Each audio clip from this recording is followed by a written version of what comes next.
Welcome to another episode of Neon Radio. I'm Reece. And this is Dan. And this week we're doing The Dark Knight Rises.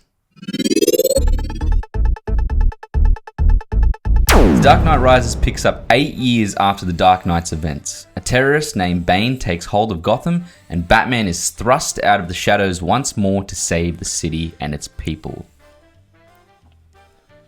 I like this movie a lot. I like it too. I think this is a fantastic trilogy, so we'll get into the series one next week, full review. But This movie, even though I have my gripes, I still like it. I can't help but like it. Yeah, in the Spoil Radio podcast, Reece actually hammers this movie. Well, we all do. But still rates it high. Because it's as a trilogy, as a set of films, I feel like it's just really good, really strong. It is. And it has to do a lot with its villains. I think Bane in this film is so good. Excellent. Yeah, the whole choice of voice, Tom Hardy as this big, bulking, beefy, massive trap. That's what he is. It's pretty much just, he's all trap. Yeah, man. There's actually one scene where they got a shot from behind. This is when they go into the sewers. I'm not telling anything else, but you can just see he's a huge man. Yeah, and he has a great little backstory in this. I like the concepts behind the backstory, but I find that this movie is a little bit off because of the jump in time. So it's 8 years. Yeah, 8 years later, when I actually wrote that in my notes, I'm going, that's a long time. That's a super long time. But that aside, yes, it's pretty much only one line in a movie where they say that. If you just ignore that, I still think it's not much of a... Yeah, for me, it's not much of an issue. It would make a lot more sense if it was like 2 years later or a year later. But, I mean, 8 years, fair enough. Or 4 years later, because it's been 4 years since the last movie. Yeah, that makes sense. I would have taken that. Yeah. But, yeah, I do enjoy the film just generally on that front. And I think that, things like Bane, the introduction of Catwoman into the film by Anne Hathaway. She was very, very good. She was awesome. Yeah, she could just switch personas just like that. You see it in her eyes when she's acting. 2 or 3 times in the movie. Yeah, brilliant. And there's a moment, I can't say it, but she swaps from being a very strong-willed woman to being the damsel in distress. Yeah, man. So good. That was a good scene. It's really, really good. Yeah. And just all around, the acting in the movie is good. I think Christian Bale has a lot more to chew on than Dark Knight in this. Yeah, it does. When it comes to his to me, pain. The Dark Knight, to me, it's just a Joker film. That's how I see it. I don't see it like that. The Joker stole the show. Come on, we all know that. Well, he did. Yes. Yeah, I'm not disagreeing with that. That's how I see it. This movie, he has a lot more. It's basically about a person who was good. They get beaten up, get to the bottom, and then rise back up again.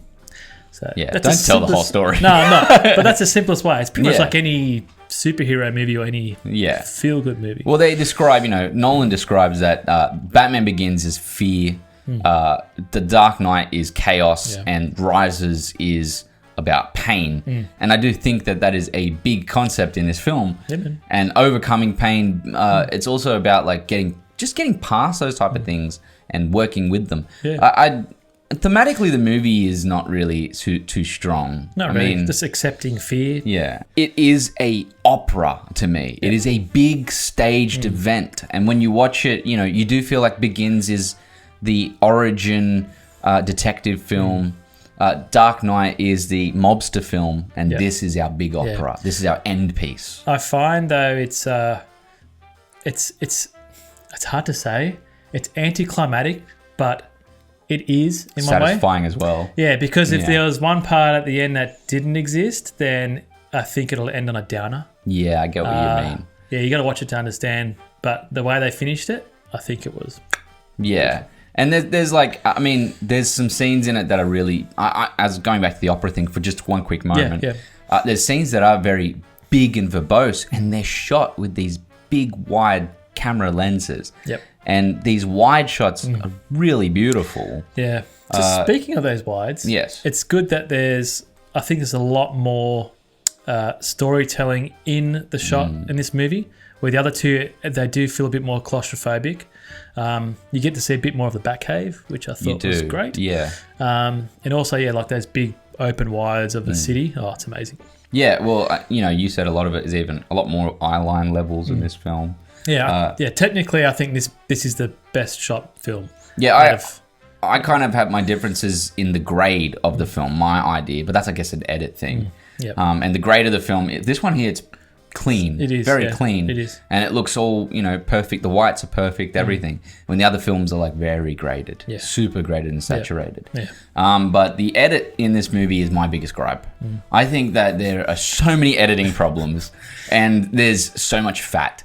And there's a lot of things that can be cut from the film that are just unnecessary, or scenes that are unnecessary. Yeah, it clocks in, 2 hours, 38 minutes, I think? No, 2 hours 42 or 43. It's a long sit. It's a long sit. Yeah. And it could have easily cut, for me, at least 10 or 15 minutes from the film by getting rid of some scenes. Thankfully, the story and the writing and everything is good enough to get past it. Even the look of the film, and especially, like, some of the cool scenes. Oh, yeah.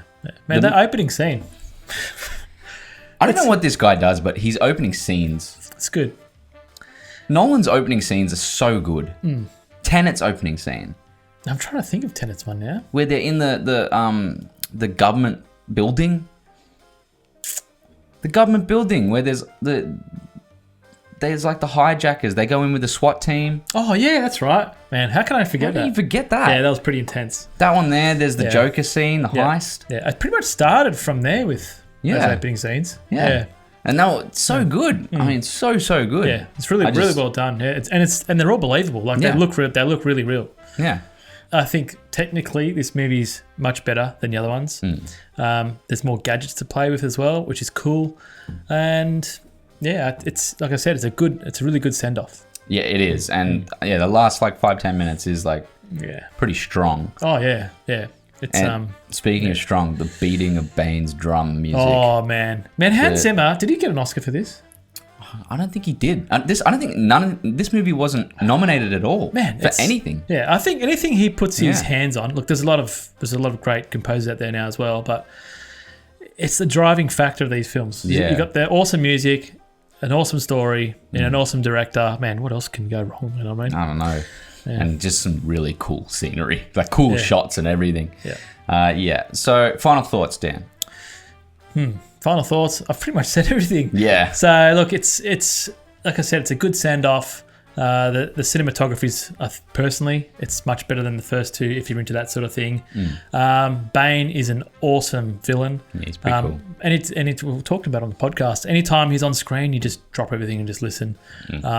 There's amazing set pieces. It's really, really good. I'm giving it 8.5 out of 10, which is higher than my Dark Knight score. Yeah, surprising for me. I definitely didn't put this above the other two. It's below it.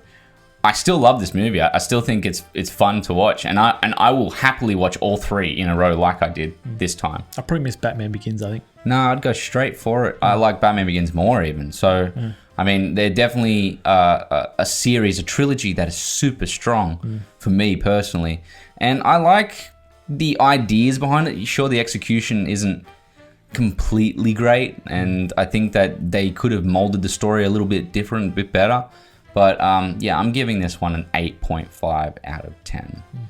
Well deserved. Yeah. Very well deserved. Don't forget to like and subscribe to the channel. Go and check out Spoil Radio Podcast. They're all our uncensored reviews. And go and like and follow our Instagram, Twitter, and Facebook at Neon Radio Reviews. Would you like to let's do the send out today on the Bane voice? I will take us out into the darkness. Goodbye.